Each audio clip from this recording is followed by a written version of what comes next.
ko pong bigay na magandang umaga po sa inyo. Nung marinig ko po yung kay tatay ngayong linggo, ay sabi ko po ay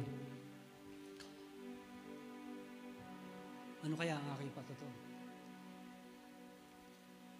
Sabagat minsan na po at ayakin pong ipatuto na yung aking buhay din at naulit po yan. Minsan nung ako po ay anyayahan sa Laguna, sa Mabitak. At para po dun sa bibigyan ko lang po ng background konti yung akin pong karanasan sa Panginoon. At yung una pong tagpo ko sa Panginoon ay nakaboy na dun sa West Palm Beach, Florida. Dun po sa loob po ng isang barko at isang gabi nga po ay pagkatapos ng aking duty ay umakyat po ako dun sa kantin. At nung pag-akit ko doon, makakita po ako ng aking ibang kasamahan doon ay kinawayan po ako na ako'y lumapit doon po sa kanilang inuupuan na ganyan. At sabi ko, ano ba yun? Isang sabi po nila, Bible study daw. Meron po kasi isang seaman na siguro po yun ay born again din, Kristiyano, na nagsishare po ng gospel doon sa mga kasama namin. At nung maanyayan ako po doon, nakiguro po doon sa kanila at ang sabi ko sa kanya, ano ba yon? Ang tanong ko. Sige, sabi niya, ituturo ko sa inyo muna yung about salvation. At ang sabi ko po sa kanya, ano ba yung salvation? Hindi ko po naintindihan kung ano yung word na salvation that time. At ang sabi niya, ito po yung kaligtasan na nagbubuhat sa ating Panginoong Hesus. At napatingin ako sa kanya, sabi ko sa kanya, bay, maganda yan, sabi ko. Kaya siya nagpatuloy at sabi niya, ay ituturo ko muna sa inyo kung paano yung first step. At ang sabi niya na tayong lahat ay nagkasala at hindi po umabot sa kakalulatian ng Diyos. At ang pangalawa, at ang sabi niya roon ay ang kabayaran ng kasalanan ay kamatayan. At maya-maya po ay bigla pong nag-ring. Hudyat po ng relyebo ng duty, kaya kami po ay nagpulasan. Naganya-kanyan tayo at nagpunta. Ako naman po ay tapos na po yung aking duty. Kaya ako yung nagpunta sa aking kwarto, sa kabina kong ganyan. At dito po, nung ako po ay umupong ganyan sa aking upuan, dumating sa akin po yung takot. Ewan ko, hindi ko alam. Takot na takot ako at nung ako'y napadalangin, Panginoon, sabi ko, patawarin mo po ako. Nung sabihin ko po yun, bigla pong merong isang malamig na dito magmula sa aking ulo. At nanginginig po ako dahil ang lamig-lamig po. Ang sabi ko po, Panginoon, ayaw ko pa pong mamatay. Kaya dahil that time po, meron po akong sakit na back pain na halos yung buong bewang ko po ay sumasakit. At yun po ay galing na rin po ako sa clinic, sa ospital. Isang buwan po akong chine-check up, subalit wala pong nakitang anumang kadahilanan. Kaya nagbalik po ako sa barko noon. At yun po ay, habang ako po ay dumadalangin, ako po ay nung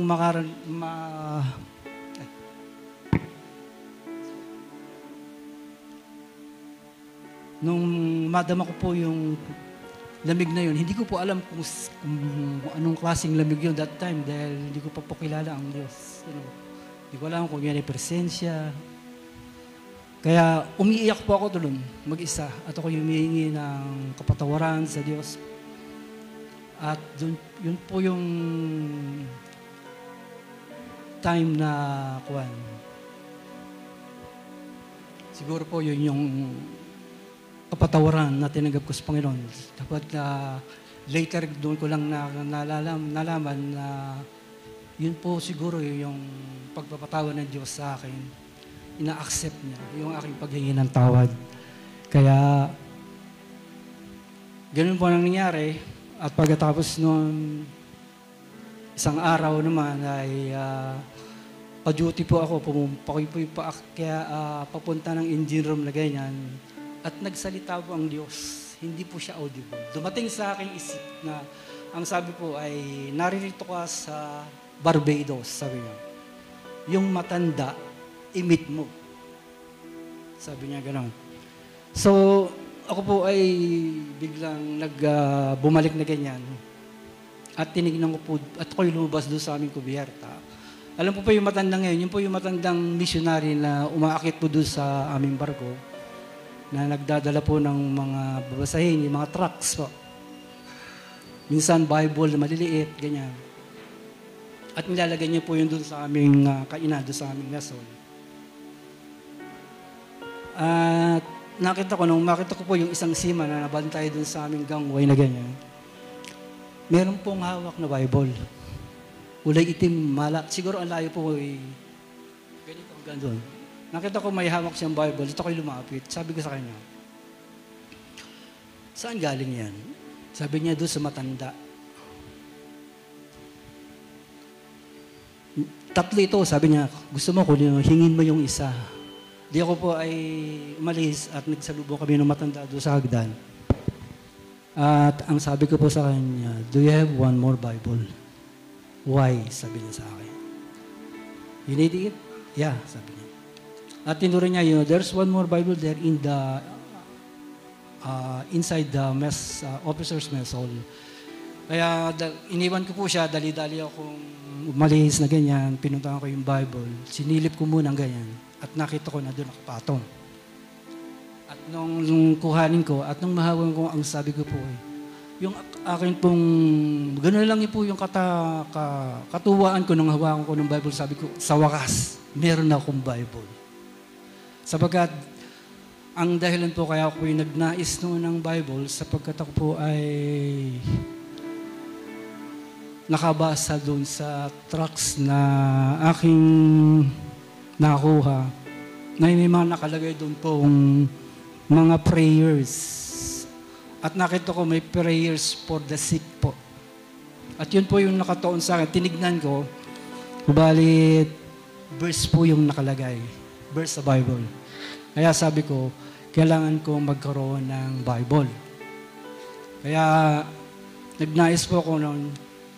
At yung panuma ko, ako yung Bible, nilapag ko daw yung room na ganyan. At tuwing gabi po yung binabasa ko. Doon po ako nag-umpisa na magbasa ng Bible,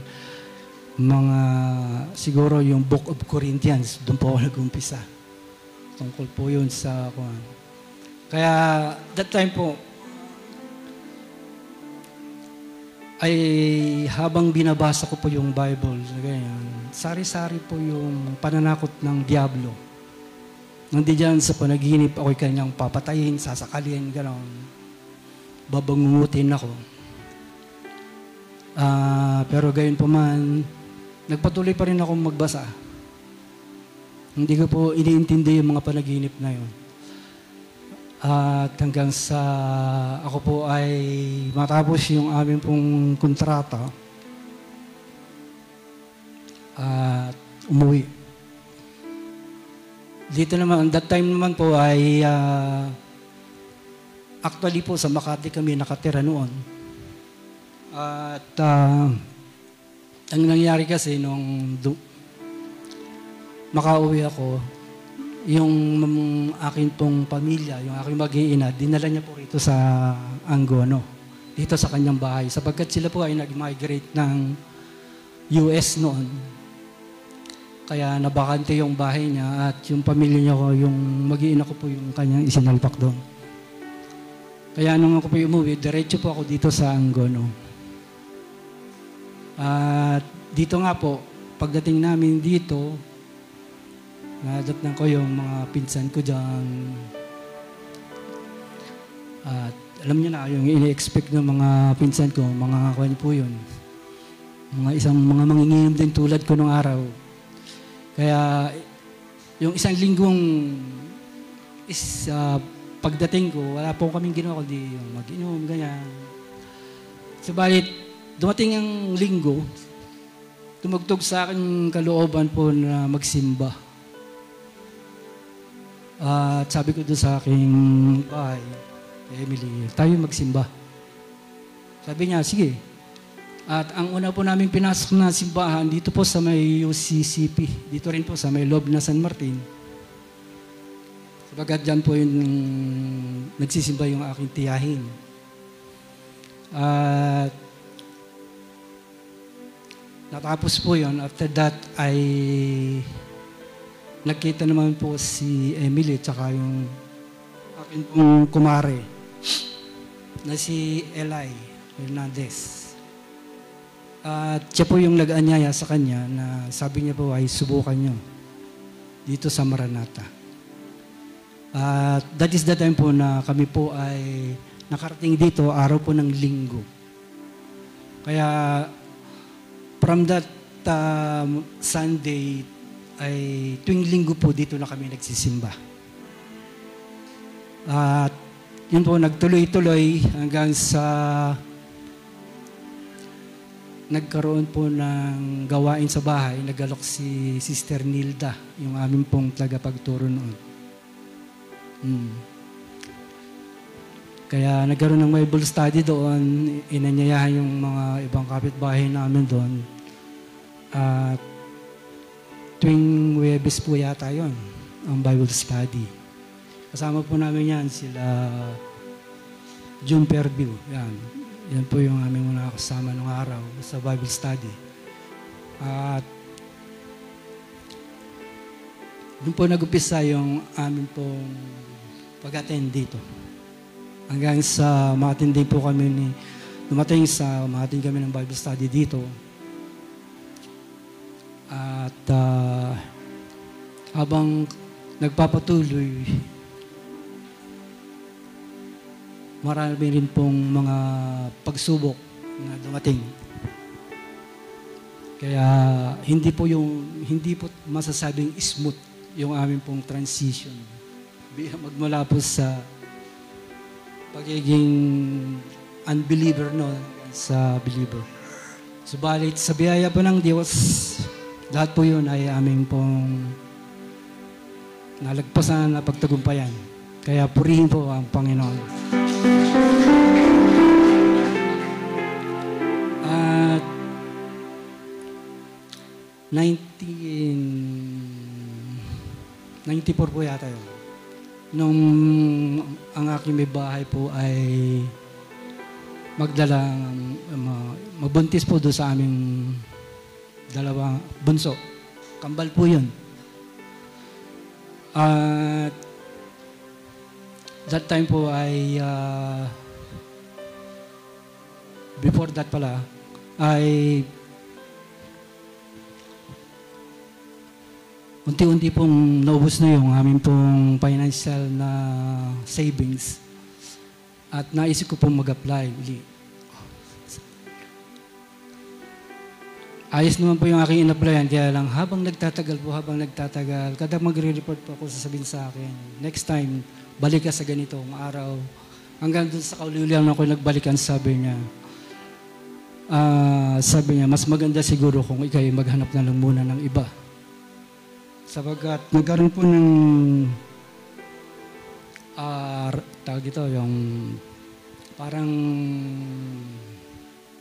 gulo doon sa site, kaya hindi po natuloy yung aming kwan. So, nung ako po ay umuwi ng ganyan, ako'y nasa jeep. Ang dumating po sa akin ay, ngayon, sabi niya, kanino ka kakapit? Kanino ka pupunta? At dumating po yung salita ni Pedro na, Panginoon sa iyo. Masabi ko, Panginoon sa iyo, nasa iyo ang buhay. Ang salita ng buhay nasa iyo. Kaya, from that moment po, ay wala po kaming ginawa kundi mag-attend, mag-aral, magbasa, ganyan. So, 2 taon po akong tinuturuan ng Panginoon. Hanggang sa magsilang po yung aking may bahay na ganyan. At dumating po sa punto po na nag-zero balance po yung aming financial funds. Kaya talagang sabi ko, Panginoon, ano ang aking gagawin? At minsan, inalok po akong mamasada ng jeep. Si parang Eli po na may kasama, meron pong rin eh. Meron po silang pamasadang jeep dito. At pa-extra lang po yung aking paghahanap buhay doon. Minsan, once a week, twice a week, ganun po. At yung pong aking kinikita ay napupunta lamang po sa gatas ng 2 bata. Pagka wala po ay nagluluto po yan si Emily ng, yung ano pa yung sabaw na sinaing. Yun po yung kanyang pinadedede do sa aming kambal. Kaya yung pong kambal ko nung mga anak, ang papayat po nila, parang hindi po mabubuhay. Kaya hanggang sa dumating kami sa punto na yung aming pong pangalawang anak na si Sandy ay nagkasakit, nagkalagnat, dumating sa kumbulsyon at muntik pong mamatay. Kaya ako po'y sumisigaw sa Panginoon, Panginoon, buhayin mo yung aking anak. At yun nga po, sabi ko sa kanya, nilapag ko yung batang ganyan, nangingisay at nangingitim po. Kaya sabi ko, dinampot ko pong muli, sabi ko, tumawag ka ng tricycle. Sabi ko sa kanya. At may dumaan pong tricycle, yung pong nagdi-deliver ng soft drink sa auntie ko. Nung sigawan po yan ni Emily, bumalik po yun, lagpas na po yun, malayo na siya eh. Sigawan niya, bumalik po yung tricycle. Na ganyan. At kami po ay sinakay papunta rito sa emergency. Subalit pagdating po namin dyan sa emergency, alam niyo po, normal po yung bata. Wala silang ma-detect na sakit. Sabi niya, anong nangyari? Kaya sinabi namin, yan po ay convulsion. Kaya yun po yung aming pong mga karanasan hanggang sa nagpatuloy po yung lagnat na yan. Hindi ko po alam kung bakit. Araw-gabi po tuloy-tuloy yung kanyang paglagnat na gano'n. Kaya nagpapalitan po kami dyan. Siya at tutulog ako sa gabi. Siya naman sa araw. Ako'y papalit sa ano. Hanggang sa dumating po sa punto na napadalangin po ako sa Panginoon. Panginoon, hirap na po ako, sabi ko. Baka naman pwede pong pa-abroad mo na uli ako, sabi ko. At lumipas po ang ilang, siguro po, mga 2 weeks, 3 weeks, mga gano'n. Meron pong nagsabi sa akin na mayroong applyan po doon. Kaya ako po yung nag-apply. At naging positibo naman po yung aking pag-apply. Sabagat binalikan ko po yung dati kong trabaho. Pagmula nung po ko ay mapasakay ng barko kasi, siguro mga 4 na taon pong natigil ako doon sa dati ko pong trabaho. Sa plant po kami kasi sa instrumentation po ako kasi noon. Isang technician.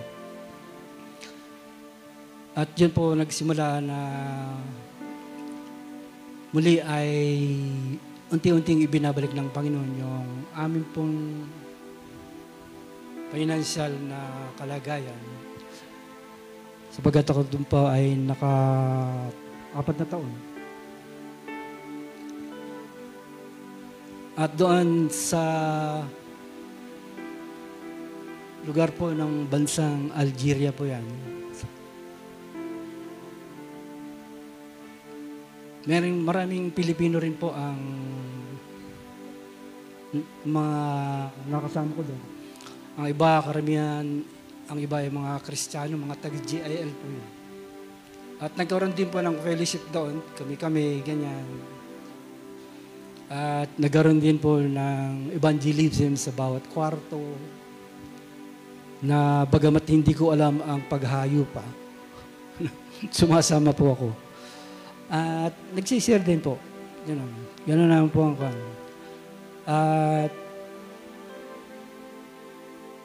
tumagal po na nga po taon, nakauwi, ganyan. So, pagmula po noon, unti-unti po na kami po ay pinasasagana ng Diyos. Hanggang sa kami po ay dumating sa punto na kasi po pag nagbabakasyon ako, ang isang OFW po na kwan kasi, pangkaraniwan lang, pag nagbakasyon po yan, pag tumagal po ng 1 buwan, 2 buwan, back to zero po lahat ng financial na naipon. Yung po ang buhay ng OFW noon. Kaya dumaing po ako sa Panginoon, Lord, baka naman pwedeng kwan, bigyan mo ko ng isang project o isang company na makapag-sustain po doon sa amin pong pangailangan talaga. At tumugon po ang Panginoon sapagat isang araw po ay pagkagaling ko po ng trabaho, bakasyon po kami noon ng siguro mga 2 weeks, 3 weeks po yun. At ang ginawa ko po, bumili ako ng isang computer at ako'y nag-email doon sa aming kasama. Kinumusta ko lang po siya at sabi niya, "Oh, brother," sabi niya, "tamang-tama yung iyong email." Sabi niya, "Pasa mo yung CV mo," yan. Binigay ko sa kanyang lahat yan at positive po yung after 2 days, meron siyang sagot. Passport mo, kaya lang sabi ko, yung passport ko po si that time, hawak po ng AGNP. AGNP yung aking pong company nun. So, hindi ko po maibigay yung aking passport sapagkat nakatakda po akong bumalik.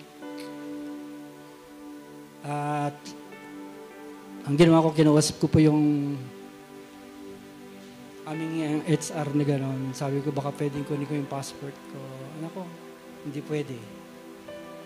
Sabi ko, bayaran ko na lang po. Hindi pwede. Kulang yung sweldo mo sa pambayad yan. Kaya, nag-email po ako. Sabi ko, next time na lang.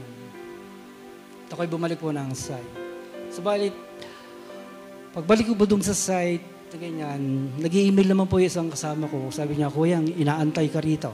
Sabi niya. Kaya ako'y tuwan-tuwa. Dahil, imbes na parang negative yung thoughts ko, yung mind ko ganyan. And doon po yung sagot ng Diyos, "Inaantay ka dito sa project," sabi niya. Kaya tinapos ko po yung 3 buwan lang po yun. At nagbakasyon na naman po kami. At ang sabi ko, hindi ko na ibibigay yung passport ko. Inaasahan din po akong bumalik nung akin pong boss na puti. Sabi niya, "Robert, you must come back." Sabi niya, sapagkat ako po yung naka-assign doon sa control room DCS, monitoring system po yun. At wala po silang ibang mailagay noon dahil kulang po ang mayroong karanasan sa ganun, mga DCS na computers.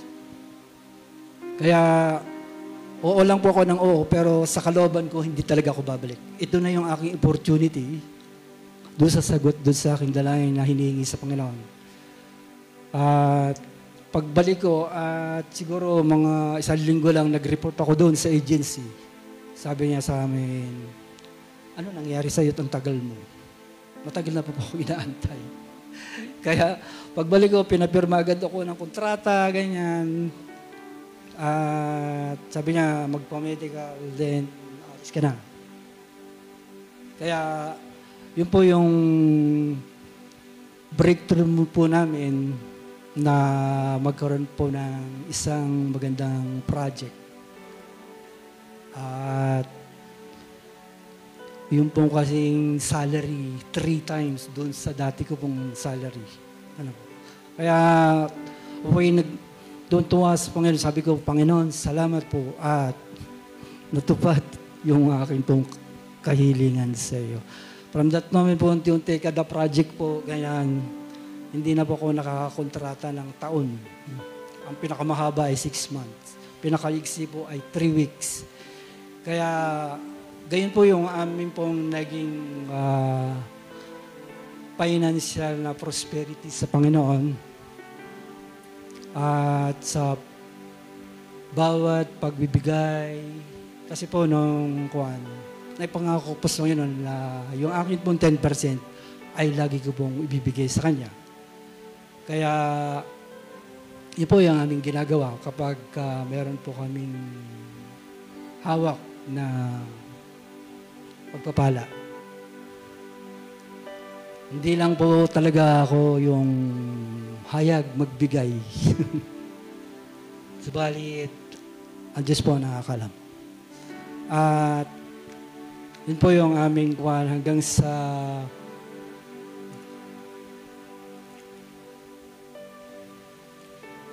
dito sa church ay nakakasama ko sa mga hayo, ganyan. At natandaan ko, isang araw po bago po pagkatapos po yata ng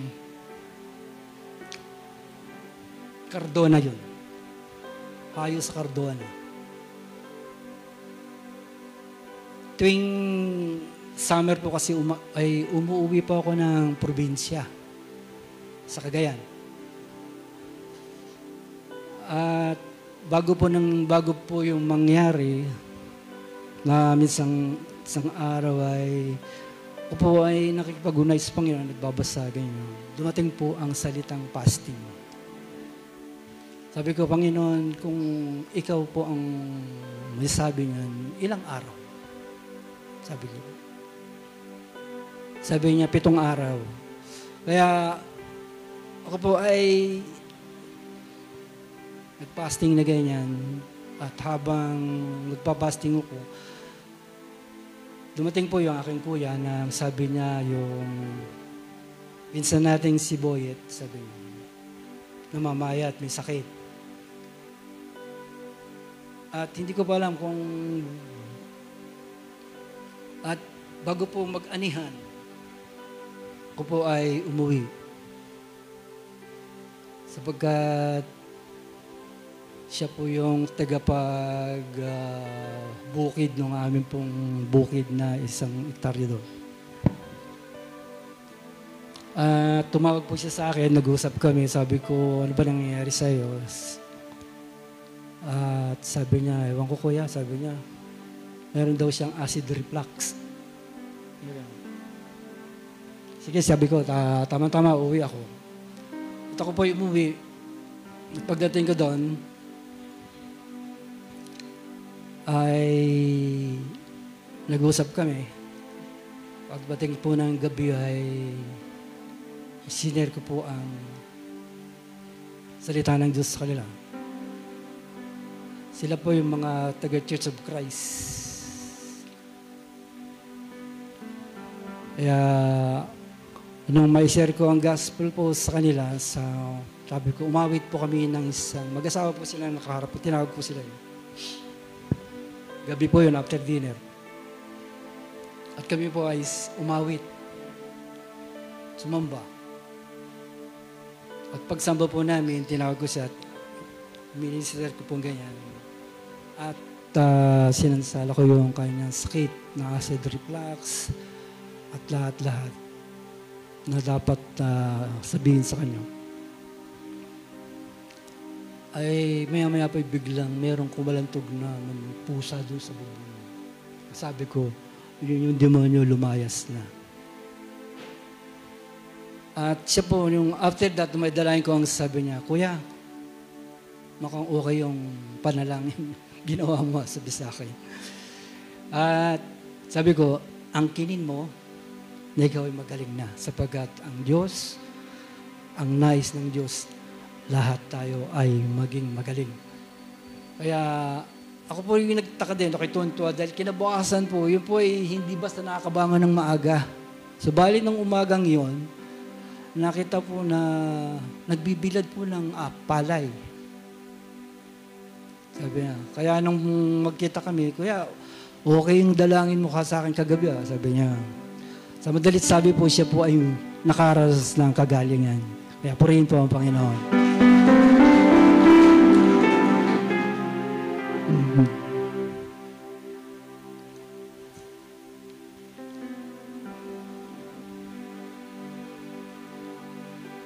Alam mo, kagabi po ay nagbubulay-bulay ako. Tinatanong ko, Panginoon, paano ko pang bubuuin ito? Subalit, tuloy ako nagtiwala sa Diyos. Sabi ko, Holy Spirit, help. At minsan po ay umuwi din po ako ng probinsya dahil po yung, alam niyo po yung aking bukid noon, ang humahawak po yung tiyuhin ko. Matagal na hawak ng tiyuhin ko yun sapagkat buhay pa yung aking tatay noon. Sila yun po yung nagkasundo. At hanggang sa kinuha nga po ng kapatid ko yung tatay ko sa Canada. At ang tinatanggap ko lang po dun sa tiyuhin ko ay isa o hanggang 3 kaban na bigas. Bigas na po yan. Matagal pong ganon, subalit dumating sa punto na wala na po siyang ibinibigay. Kaya sabi ko sa kayo, hindi ito po pwede. Kaya ako'y dumalangin sa Panginoon, sabi ko, Lord, ako'y uuwi at kakausapin ko yung aking tiyuhin. Sabagat yung tiyuhin ko po ay nagbabanta. Na kapag kinuha ko daw po yung bukid, baka may mangyari. Kaya, sabi ko naman, kakampi ko ang Diyos. Sabi ko gano'n. Parang, mayroon po akong salita ng Diyos. Wala po yung, hindi po ako natakot. Ang ginawa ko po ako yung umuwi. At kinausap ko yung pinsan, sabi ko, puntahan natin. At pinuntahan po namin yung aking tiyuhin na ganyan. Dinaanan pa namin, bali 3 po kami. At kinausap ko, sabi ko, Uncle, yung aking bahagi ay hindi na nakakarating sa akin. Hindi, sabi niya, kapapadako ko lang sa'yo. Nagsisinungaling po talaga yung tiyuhin ko. Kasi nasa kasalanan po yung tiyuhin ko. Mayroon po siyang kinakasamang babae. Kasama yun at doon siya, naghiwalay po kasi yung mag-asawa. Kaya, mahigpit ang kanyang pangangailangan. Kaya pati yung party ko ay, yung bahagi ko sa pag-ani, ay nadadamay po. Hindi niya na ibibigay sa akin. Kaya naging violente po ako. Sabi ko, Panginoon, habang papunta kami doon sa bahay niyang ganun, sabi ko, Lord, hawakan mo ang tiyuhin kong ito. Take control of him. Kaya nung habang kausap po namin yun, sabi ko, kung maaari ay ibigay mo na sa akin, ako na lang muna yung ipahiram mo sa akin, sabi ko nga. Ako muna ang magbaba, ako lang magsasaka. Hindi po siya makasagot. Ang hinarap niya po yung dalawang kasama ko, ang sabi niya, kayo, naging mabuti ako sa inyo. Mga traidor kayo, sabi niya, gano'n. Sa akin po walang takot na ako nadama. Natatawa nga po ako dahil yung dalawa po ay takot na takot. Sila po yung natakot. Subalit ako ay nagpakatapang at sabi ko, hanggat maaari, Uncle, ay ibigay mo sa akin para naman makabawi ako. At bigla pong nagsalita yung tiyuhin ko, sige. Pumayag po siya, sige, kunin mo. At yun po, pagkatapos niyang sabihin yun, tumayo siya, pumunta doon sa kanilang kusina at nagwawala po doon. At yung dalawang konsin, yun at po ang takot-takot, sabi ko, Lord, alam ko, ikaw ang may control sa tiyuhin kong ito. Kaya sa madalit sabi po, kami po yung umalis doon ng maayos. At nagkasundo po kami na, sige Uncle, salamat, sabi ko. Kaya from that time, yung pinsan kong yun lang siyang humahawak at nagsasaka ng bukid. Kaya salamat po sa Panginoon.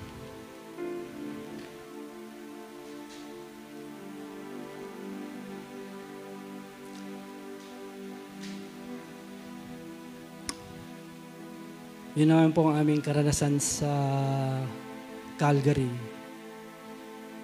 Ay siguro po nagtataka sa inyo kung bakit po bigla po kaming nawala. Ano po? Sapagkat nag-decide po kaming manahimik dahil po yung pagkuha po ng aming visa ay hindi po, sa aking isip, hindi po ako nakakasiguro dahil one time na po akong nag-apply, that is year ng 2010. Subalit na-deny po yon dahil dun po sa immigration records na history ng aking pag-abroad. May mga visa po kasi noon na dalawa, bali 3 tourist o visit visa yon na na-convert po sa work visa. At yun po ang pinagbasihan. At sabi po sa akin ng we don't believe that after your visit to Canada, you will coming back. Sabi niya. Kaya wala pa akong parang hindi ko inaasahan na ma-approve yung visa. Subalit, nung tignan po nung aking manugang, si Rian, sabi niya, Daddy, alam ko na kung bakit na-deny yung visa mo. At sinubok niya pong i-apply ulit. Subalit, sa isip ko ay parang, kasi ang dahilan is yung immigration records ko. Makikita na naman po yun. Kaya, bagamat sa aking puso, sa aking kaloob-looban ay nagnanais po akong makarating sa lugar na yun. At yun nga lang po yung unang apply ko nung para po akong nadismaya. Nawala ng gana. Kaya, sige, sabi ko, ngayon ang sabi ko sa Panginoon, Lord, kung pahihintulutan mo na ma-approve yung visa namin, ito ang time na payag ka na ako makarating sa lugar na yun. Tagantay po kami ng release ng visa. At sabi nga po nung ma-release after 1 month, may get po yata yun. Crusade po natin yan sa Bulacan nung araw. At sabi po ng aking hipag, dako dahil yung iyo ay mukha yatang hindi na-approve. Sapagkat ang unang lumabas po yung visa ng aking bahay. At yun po ang dahilan kung bakit ako nanahimik sapagkat hindi pa ako sigurado talaga na ma-release yung visa ko doon. At dumating po ang another week at lumabas po yung visa namin, yung visa ko. At sa biyaya po ng Panginoon ay na-approve naman. Subalit, sabi ko doon sa hipag ko, sabi niya kasi, Daddy, alika na, i-schedule na natin yung flight natin. Sabi ko sa kanila, mauna na lang kayo. Sapagkat wala po akong balak talaga sumama sa kanila. Dahil sa karanasan po, alam ko po ang aking dadatnan. Alam ko po meron po akong idea na kung ano po yung magiging sitwasyon po namin. Kaya sabi ko, mauna na kayo. At kinakakusap ko nga po yung aking dalawang balay. Sabi ko, kung maaari balay, kayong dalawa na lang muna sumama. Sabalit hindi rin po pumayag si Rian sapagkat yung kanyang mga magulang, yung tatay niya medyo may kahinaan na po. Kaya wala po akong choice kung hindi samahan po sila dahil hindi po talaga nila kaya.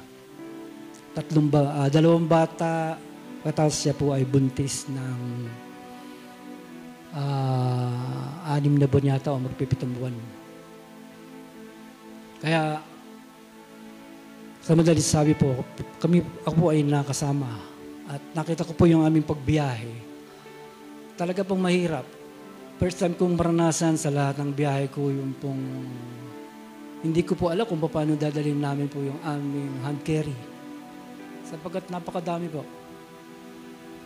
Kaya sabi ko nga sa kanila, sa lahat naman ako ng biyahe ko, ito ang kakaiba. Pero bago po yun, marami pong papaghadlang ng Diablo. Dito lang po sa Pilipinas, bago po ako makaalis, ay na-hold po ako dyan dahil po meron po akong kapangalan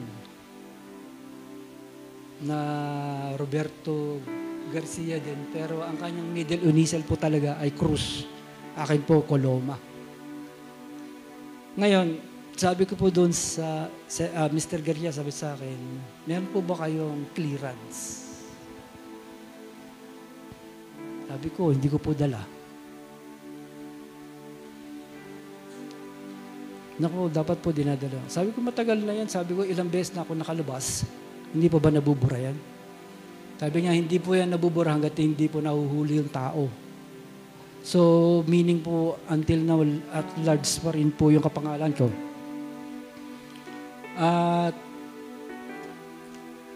yun po, sabi niya, pumunta po kayo doon sa opisina.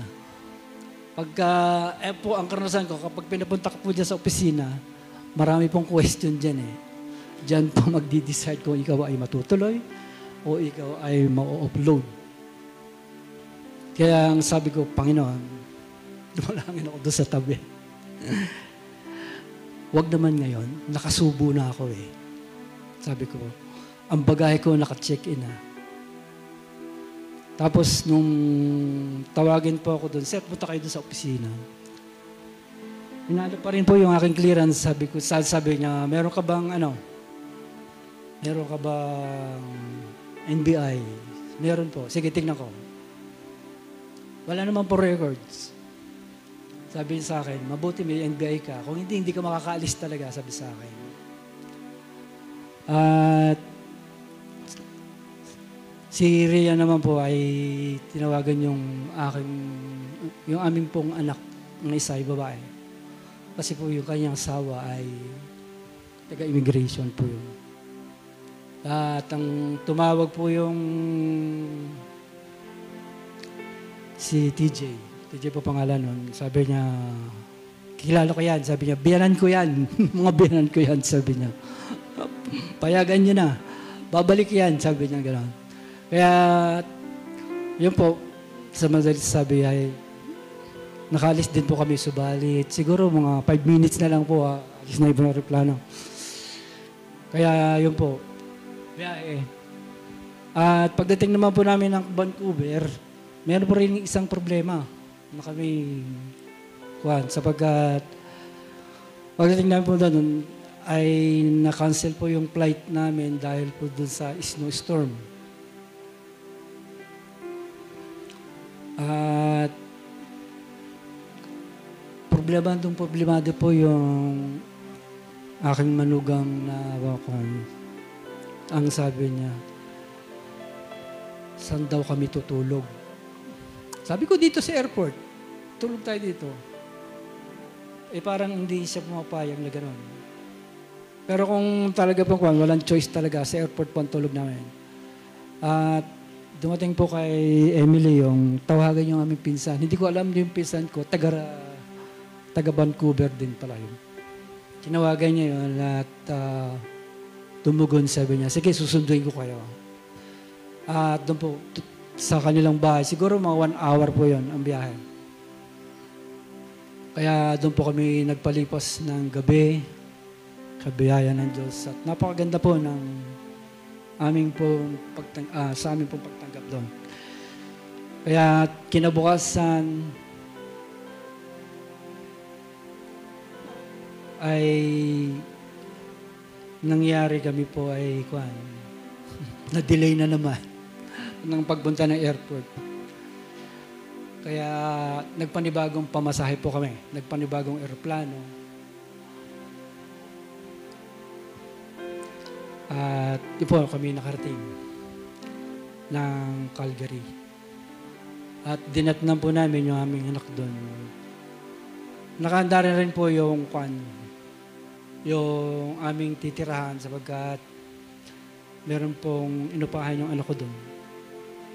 Bagamat siya ay estudyante. Student visa lang po yung kanyang apply doon doon. Subalit sa biyaya po ng Panginoon ay naging maayos po lahat. Ang bahay ay walang upuan, merong mesa, tila yata 2 o 3 upuan. Maluwag po yung at isang kama. Ilan po kami.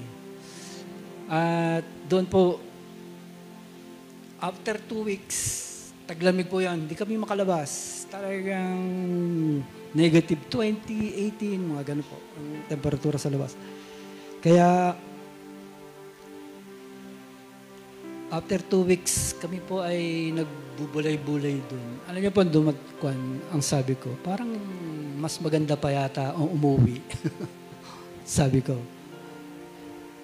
Maganda din po yung aking manugang nagsasorry sa amin. Ako, Mami, Darius, sorry, sabi niya, sapagkat pati kayo nadamay.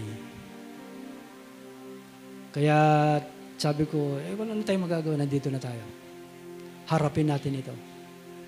Kaya, yun po yung aming karanasan doon. Subalit, ano po, habang kami po ay tumatagal, unti-unti po pinupunan ng Diyos yung aming pong pangangailangan doon. Sapagkat, meron pong community ng mga Pilipino doon at nag-join yung akin pong manugang. Pag nalaman po nila kasing bagong salta karon, marami pong nagbibigay ng tulong na ganyan. Kaya ako po'y gulat na gulat. Sabi ko, Panginoon, sapagkat minsan pa big may kakatok, magbibigay na mga nakasupot, nakakarton, mga ganyan. Minsan Canadian pa. Kaya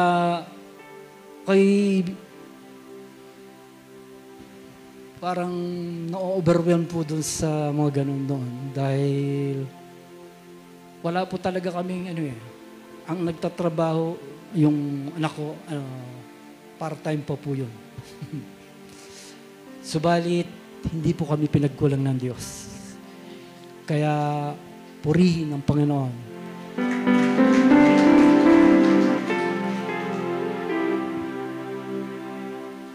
Sa makamit po kami ng isang Kristiyano na taga doon. At yun po ang naging way. Yung pala, meron pa kaming kapitbahay na siguro mga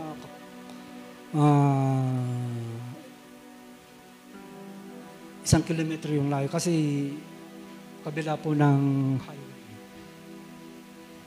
Yun po yung unang nag-approach sa amin.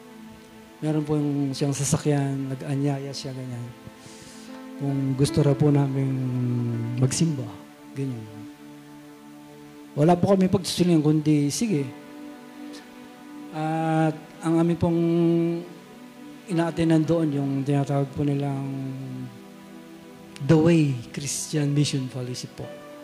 Ang pastor po na ay taga Batangas. Balanga po yata sila. At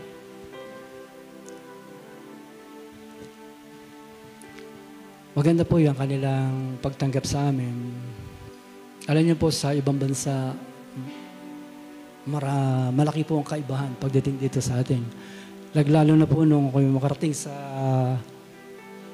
yung tinatawag dyan sa Canada, tinatawag na first world country. iba po ang treatment nila sa yung sa tao.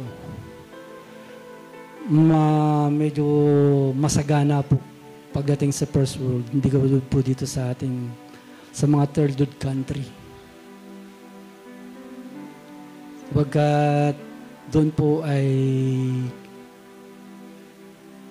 pagka sinabi pong kailangan mo ng ganito, marami pong nagbibigay. Kaya nung mangailangan po ng car seat yung mga bata, 7 car seat po yung dumating sa bahay. Tapos ang iba, ang sopa, ang dining table, mga ganun po, ay nagsidating lang po yun hanggang sa puno po yung bahay. At ang isa pong nagbigay po si Glenda, yung Sister Glenda na taga Isla. Taga Calgary din po kasi yun. Doon po sa Calgary.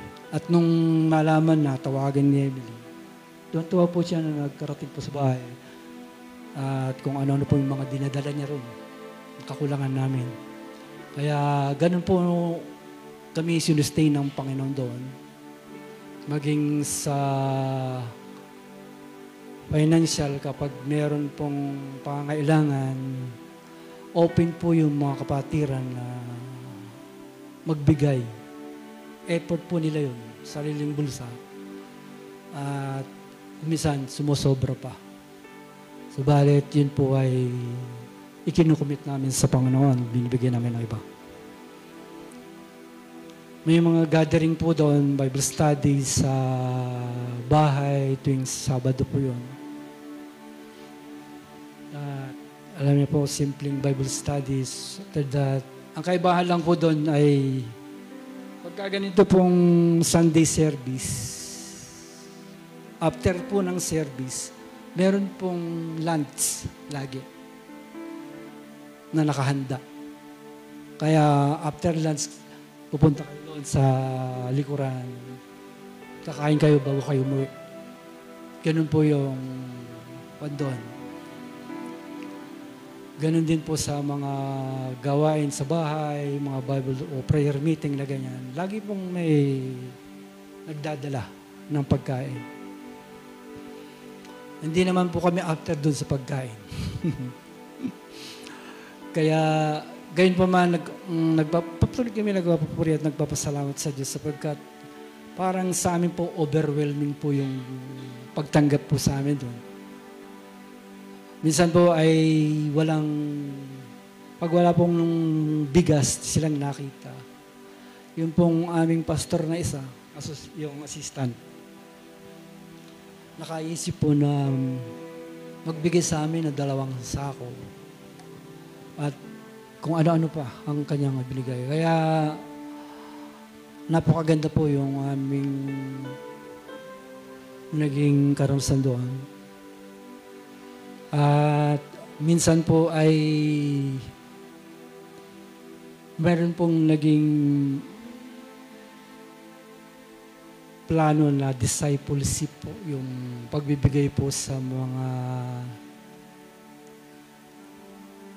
homeless, tawagin. Ang mga homeless po kasi doon, hindi naman po ibig sabihin walang bahay po yon. Sila po ay umalis lang doon sa kanilang tinitirahan at piniling mamuhay doon sa kalsada. Pero karamihan po sa homeless talaga ay nagda-drugs. Kasi sa Canada po ay legal po ang marijuana doon. Pwede mong pong bilhin. Meron pong bilihan ng marijuana. Kaya minsan po makakakita po kami na nagda-drugs sa kalye, sa silalim ng overpass, mga ganyan. At hindi po sila hinuhuli. Kaya yun po ang isang bagay na hindi po maganda ron. Yung Sogi Bill po kasi ay ipinasa ni Trudeau yun sa Canada. Kaya yun po yung sinusunod nila. At doon po sa discipleship na yun, napasama po ako minsan. At meron po akong nakausap po na isang Briton. Pinapipila po yung ganun. Lahat sila pila. Yan. Alam mo po yung mga homeless doon, mga iba. Mga naka-iPhone po yan. Sumpleto po sa gadget yan mga yan. Sapagkat sila po ay merong suporta sa gobyerno. Buwan-buwan po yan, meron po silang tinatanggap. Kaya masagana po yung mga homeless doon. Kaya nung kami po ay magbigay ng pagkain sa kanila, namimili pa po yung mga yon. Itong gusto ko. Ito. Pag ayaw, sorry ka. Kaya sabi ko nga, barito, ibang klase. Kung sa atin to lahat ito kuha, sabi ko nga. At nakausap ko nga po yung isang Briton doon, at tinanong ko siya kung bakit siya naroon. Sabi ko, how come that you are here? Sabi ko, do you have a family or home? Sabi niya, yes. At tinanong ko siya, then why are you here? Marami po siyang dahilan. Tila ang ibig niya sabihin, para po siyang para bang hindi siya masyadong pinapansin sa kanilang bahay dahil wala po siyang trabaho. Meron siyang mga anak, hindi rin po siguro siya iniintindi. Kaya ang sabi ko sa kanya, alam mo, ang totoo, mahal ka ng mga anak mo. Your family love you so much, sabi ko sa kanya. Do you have any plan to go back home? Sabi niya.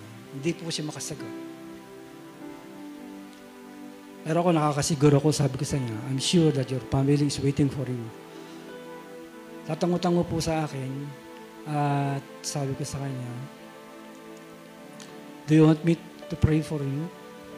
Tumango po siya. Kaya nilid ko po siya sa sinner's prayer muna tapos tinatanggap. At doon po, nung matapos pong kami manalangin, sa kagalakan niyo po, kanyang niyakap at kinabig na ganyan. Kaya ako po'y galak na galak sapagkat sa ganung pagkakataon, ako po ay nagagamit ng Panginoon kahit pa paano. Akin pong naalala, ngayon ko pong naalala na minsan po nung year 2013 po yata,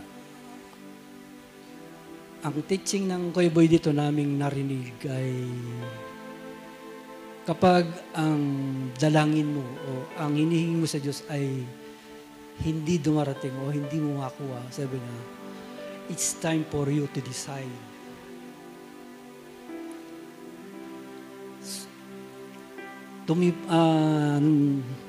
Tila na tumimo sa aking puso, sabi ko. At pag-uwi po namin, sabi ko doon sa misis ko, kaya yun, sabi ko. Tapos mga after 2 days, tumawag po yung aking pong kasama na nasa Singapore. Sabi niya, bro, pumunta ka dito, akong bahala sa'yo.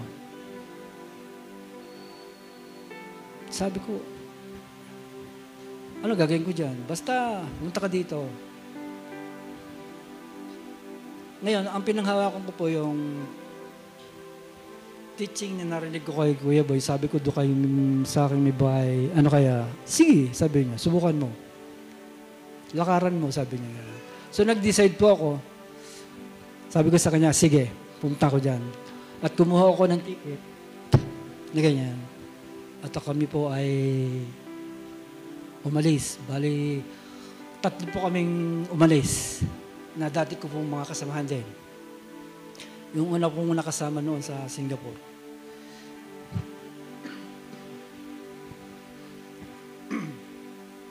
At pagdating po namin doon, gabi. Mga magto-12 ng gabi.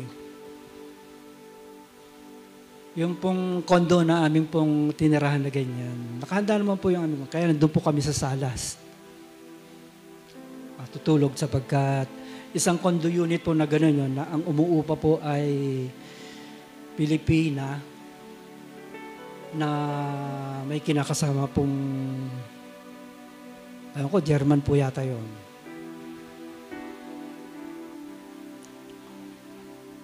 Nung kami po yung kanyang kausapin doon sa parang nasisense ko po na hindi tama po talaga yung aming tinutuluyan. Sabi ko, Panginoon, ano ba ito? Sabi ko. So, gayon pa man ay wala na po akong magawa kung hindi kung ano man po yung dapat. Ayun po yung aming pong Kaya, habang nandun po kami, ay unti-unti kong nakikita na yun po palang babae ay isang parang mamasang sa isang dating mamasang sa nightclub. At inaalok niya kaming mag-casino, mga ganon. Pero wala naman po kami pera. Isa pa, hindi naman po talaga ako pupunta sa ganon. Kaya tatango-tango lang po kami. At alam niyo po, ang purpose po talaga naman, nakita ko ay meron po talagang banal na layunin ng Diyos. Sabagat isang gabi po ay yung may-ari ng nakaupa doon na si Ate Beth, kung tawagin po namin yun. Takot na takot siya. At pumunta siya doon sa salas na gano'n. At siya po ay pumunta doon sa aking tabing ganyan. Sabi niya, uy, bakit ako'y takot? Ewan ko gano'n. So, nakikita ko merong yung spirit of fear. Sabi ko, alam ko yan. Anong kailang katukutan mo? Sabi niya. Kaya, ang ginawa ko, sinare ko yung salita ng Diyos. Sabi ko, ako po ay isang Kristiyano. O naging Christians. At dati, ganyan din ako, sabi ko. May mga pagkakataon na parang meron akong kinatatakutan. Subalit, sabi ko sa kanya, magmula nitong gabing ko si Kristo sa aking puso bilang aking pangalan at tagapagligtas, ay nawala pong lahat ng yan. Nais mo ba? Sabi ko. Tinir ko yung gospel sa kanya na tayong lahat nagkasala. Kailangan natin magbalik loob sa Diyos. At yun po, tumanggap siya. At kami po ay standby naman habang kami po ay nag-aantay ng opportunity na makapag-apply. Subalit, yung dalawa lang po ang natanggap. Ako po ay hindi natanggap doon sa trabaho dahil over-age na raw po ako. Kaya sabi ko doon sa kasamahan ko, babalik na lang ako sa Pilipinas, sabi ko. Sabi niya, hindi, ba't ka babalik? Wala na eh. Maniwala ka dun. Sabi niya, ibang level ng work visa yung sinasabi niya. So, sa madalit sabi, nagtrabaho yung dalawa, naiwan po ko sa bahay. Kaya wala po kong ginawa kundi magbasa, makipag-ugnay sa Panginoon. At tumugtog po sa isang araw na nung makabakasyon yung dalawa. Yun po yung pagkakataon ko sa kanila na sabi ko, ito ang tamang oras sa inyo. Kasi dati po nung kami magkakasama, wala pa akong time sa ganun. Subalit, dumating yung oras at nagkaroon po ako ng mai-share yung gospel po sa kanilang ganyan. At sila po ay nagsitanggap sa Panginoon. Purihin po ang Diyos.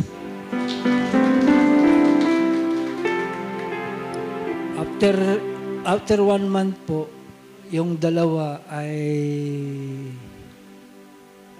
parang laging late sa trabaho. Kaya pinauwi po sila.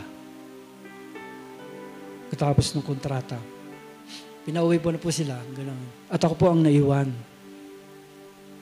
Hanggang sa matapos ko po yung 90 days period na ganyan. At nung matapos po yung 90, sabi sa akin ng kasama ko, uuwi ka ba? Ang sabi ko, hindi. sapagkat meron akong hinihingi sa Diyos, sabi ko. Kaya ang ginawa po niya, kumuha po kami ng, sabi niya mag-exit ka ng Malaysia. Sabi sa akin. Sige, sabi ko. So, isang araw, nag-exit po ako ng Malaysia. Mga 2 weeks po ako doon. At pagdating ko po doon, meron pong isang babae akong nadatnan doon po sa bahay na pinatulayan sa akin. Ang may-ari po kasi noon Indiano, na Singapore citizen. At dito ay nagkaroon kami ng pag-uusap at nababanggit ko sa kanya na ako ay isang Kristiyano, ganyan. Born again ako, sabi ko. Huwag ka matakot. Ay, sabi niya, dati ako born again din. Sabi niya gano'n.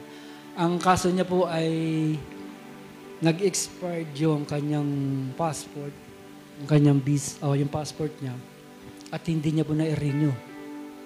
Umabot po ng kung ilang buwan yun, siguro 8 buwan yata. At hindi niya, at ang sabi sa kanya, sa Malaysia mo yan dalhin, doon ka mag-renew. Subalit, nagtatagal po siya doon. At habang kami po yun doon, mag-uusap kami. Sinare ko po ang gospel sa kanyang ganyan. Sabi ko, magbalik loob ko sa Diyos sapagkat ang tawag ng Diyos, sabi ko sa kanya, ay hindi nagbabago. Kaya ano pa man yung iyong naging karanasan, subalit ang pag-ibig ng Diyos, sabi ko, ay naririyan pa rin. Mahal ka pa rin ng Diyos. Kaya sabi ko, sige, dadalahin kita. At siya po ay aking pinatanggap sa Panginoon. At pagkatapos po nun, kumisan kasama po siyang namamalengke. At sa kawalan din po niya ng pinansyal, nakikiusap po siya, sabi niya, baka pwedeng makahingi ng pantawag sa pamilya ko, sabi niya. At binibigyan ko po siya dahil meron po akong baon noon, kahit pa paano. Kaya, yun po yung nung matapos po yung aking iniwan ko po siya ron. Hanggang sa pagbalik ko ay meron pong nag-open. At ako ay muling nakapasok sa trabaho. Kaya yun po yung aking mga karanasan sa abroad. Na meron pong laging banal na layunin ng Diyos sa buhay ng bawat isa sa atin. Kaya purihin po ang Panginoon. Binabalik ko po ang kapurihan sa Kanya. Salamat po.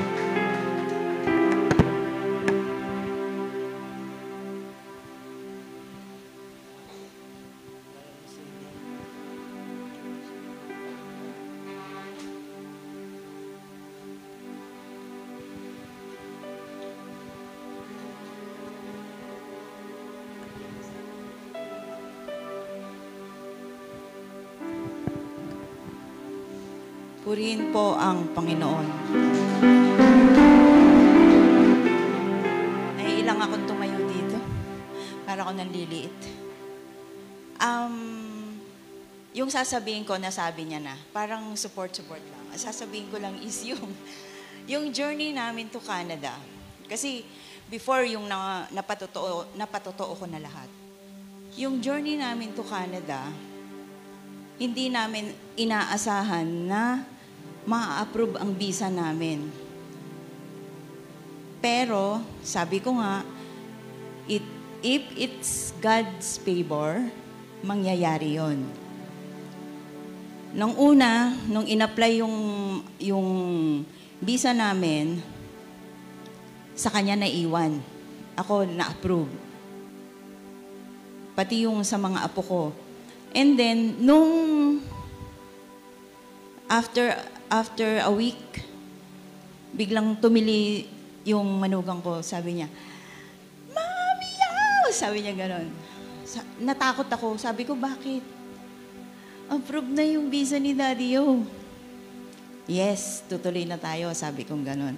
Pero before that, may mga bilin na ako kay RJ. Sabi ko, RJ, pag dumating kami dyan, ayokong tumira sa tita mo. Gusto ko, may sarili tayo. Ayokong makitira kasi sa mga bata, mahirap makisama. A week before, nakahanap na siya ng townhouse na titirahan namin. Okay na sa akin yon. And then, dun na sa pagbiyahe, papunta ng Canada.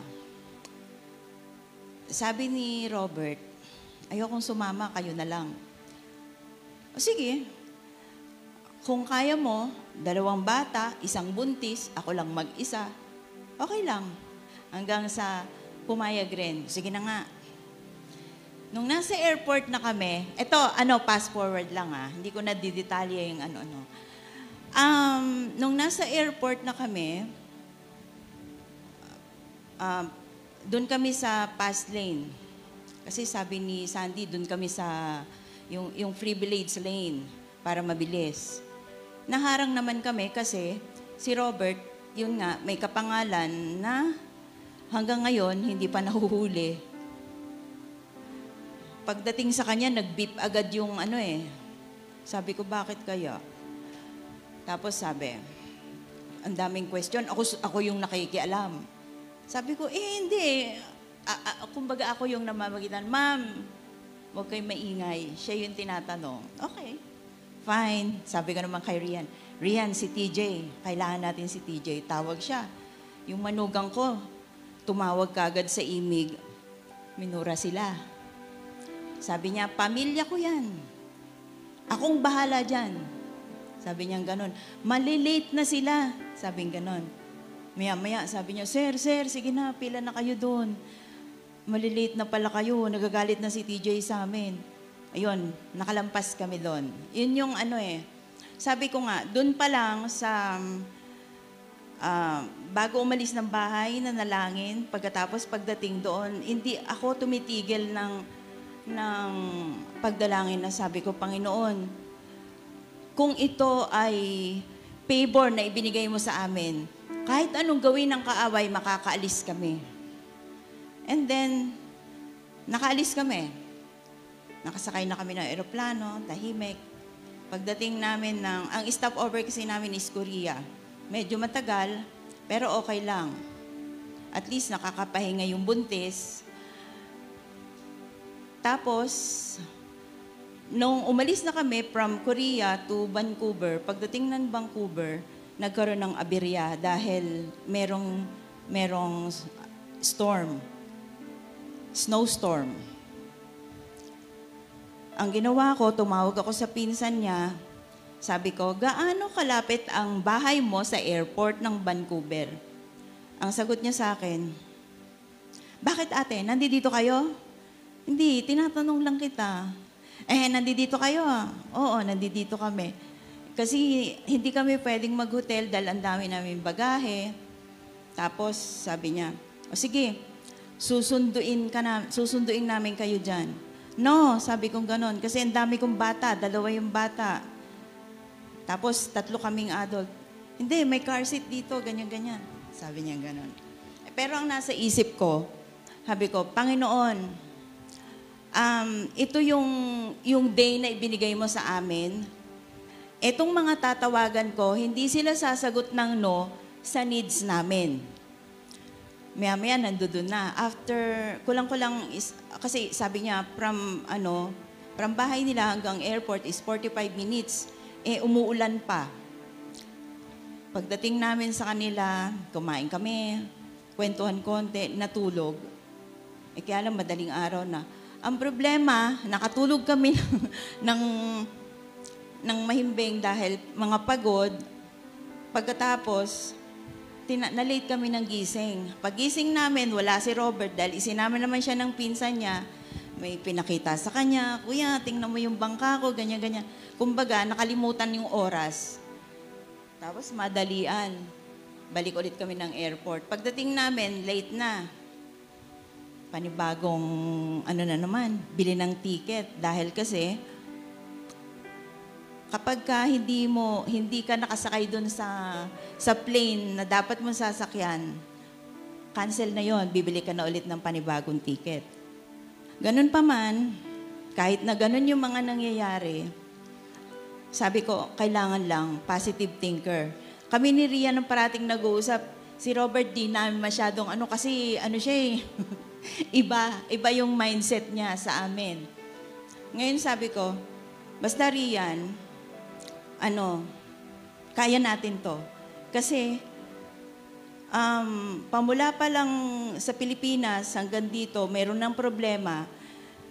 Kasi sa airport, hinarang si Robert ng immigration dito sa atin. Then pagdating naman ng Vancouver, nandoon na nga kami sa Canada, snowstorm naman yung humarang. Pero ganun pa man, nalampasan pa rin yun. Sinundo kami, madaling araw, sinundo kami ng kapatid ni Robert, sinundo kami ni RJ, ang dami namin bagay. Para kaming pinalayas dito sa Pilipinas na nagpunta ng Canada. Dahil ang dami-daming gamit ni Rian. Ngayon, pagdating naman namin doon, pahinga to the max. Kaya lang, in my heart, naiiyak ako. Kasi, makita ko yung bahay, bare, sabi ko. Sa bahay, hindi ko alam kung saan ko ilalagay yung gamit ko. Dito, kulang sa gamit. Tapos, minsan, pagising ni Rian, may time na gumising siya, pagbaba niya, umiiyak. Sabi ko, bakit? Sabi niya, kasi, bakit daw, naisama pa niya kami, papunta ng Canada, napakahirap. Kasi sa Canada, akala lang natin maganda. Maganda. Kaya lang, malungkot, lalo na pag winter. Iba yung feeling kapag ganun. Parang ang lungkot, di ka makalabas. Hindi kagaya dito, lumabas ka lang, mayroon ka makakausap. Doon, hindi. Kasi walang pakialaman ng mga tao doon eh. Hindi uso doon ng chismis. Ngayon, ang sabi ko, pinayagan tayo ng Diyos na makarating ng Canada. Todo na to, sabi kong ganun sa kanya. Kasi kinakailangan, kapag down si Rian, kailangan bibigyan ko siya ng support para lumakas yung loob niya. Sabi niya, kasi bakit ganito?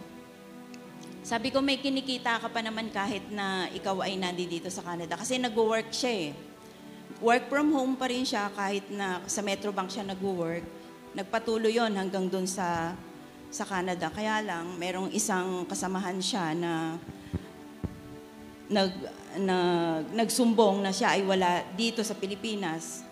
Kaya napilitan siyang mag-resign. Although may trabaho na siya, bago pala siya manganak, nag-resign na siya dun sa work niya. And then, nung nanganak naman siya, madali lang. Dahil meron silang health card, walang babayaran, at meron pang nagpupunta na sa bahay para i-check siya. May nurse na nagpupunta doon para i-check siya. At iba talaga doon. Binigyan pa siya ng, meron pang cash na pang grocery niya. At lahat ng mga gamit ng baby, prinobide pa rin ng ospital. Kasi ganun daw doon. Sabi ko, ang galing naman. And then, as days go by, yung buhay namin na para sa akin mahirap. Hindi, kasi sabi ko, ang daming kulang na gamit. Marami akong, sa pagluluto na lang. Sabi ko, walang ganito, walang ganyan. Hindi na ako nagsasalita na sa bahay, sobra tayo, doble-dobling gamit natin pagdating dito, ganon. Hindi na ako naggaganon. Pero may mga ginamit ang Panginoon doon na kagaya na lang ng sinasabi ko, Rian, bili mo naman ako ng pang-straight ng hair. Sabi kong ganon sa kanya. O sige, Mami Yo. Merong kakatok doon sa pinto. May daladalang pang straight ng hair, may daladalang pang dryer ng hair. Sabi ko, saan galing to? Bigay po, may dumaan dito, Canadian yon, may dumaan po dito, ganyan-ganyan. Sabi ko, ang galing naman. Tapos, one time na may nakilala siya sa Facebook. Kasi yung mga naging kaibigan namin doon, mga nakilala niya lang through Facebook. Pero, sabi ko nga, kasi ang dalangin namin mag-asawa, nabigyan kami ng mga kaibigan na Kristiyano at bigyan kami ng church na maaatenan. Kasi parang ang hirap, iba rin yung personal kang umaattend sa ganito, iba rin yung nanonood ka lang. Parang pag nanonood ka lang, hindi masyadong feel. Unlike yung ganito, na ganitong crowd.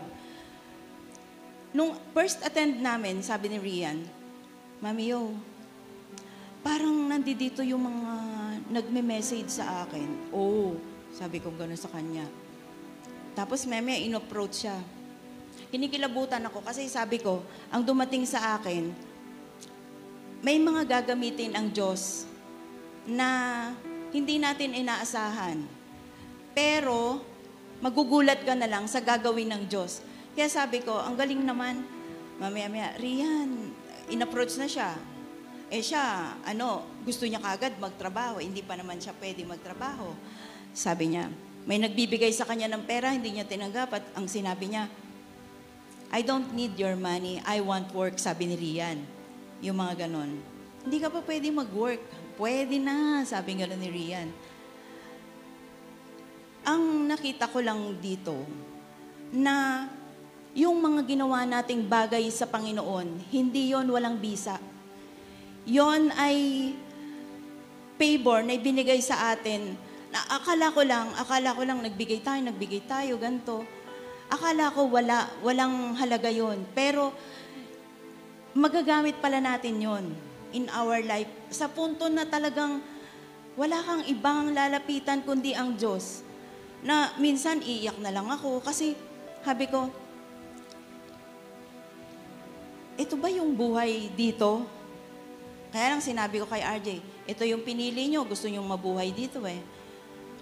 Samantalang sa atin, magkano lang ang upa ng bahay doon? Wala pang 10,000, meron ka ng bahay. Dito, 1,500. Sabi kong gano'n sa kanya, convert mo yan sa pera natin, malaki rin yan.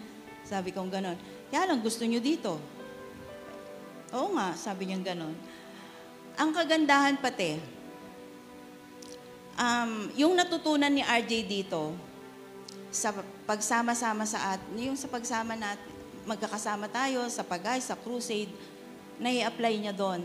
Ngayon, doon, kahit paano nagpa-participate siya sa Bible study, sasabihin sa kanya, RJ, ikaw magtuturo sa ganitong date ha, ganito, ganyan. Sige po, may bibigay sa kanyang materials, babasahin niya, pag-aaralan niya.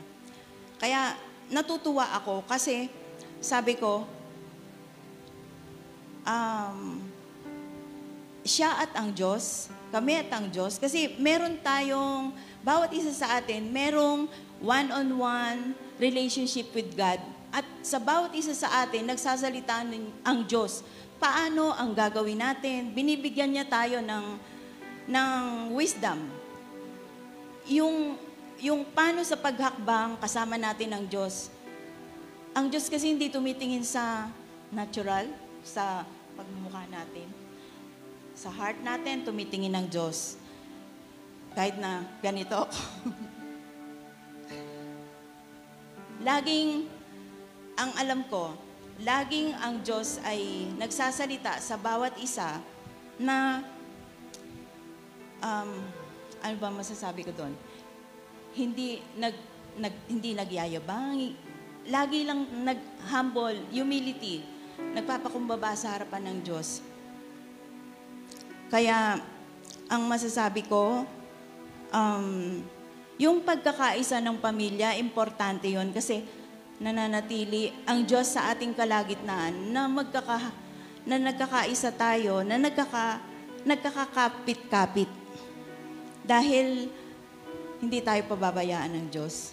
Hindi siya nauuna, hindi siya nahuhuli. He is exactly sa buhay natin. He is working in our lives, patuloy at patuloy.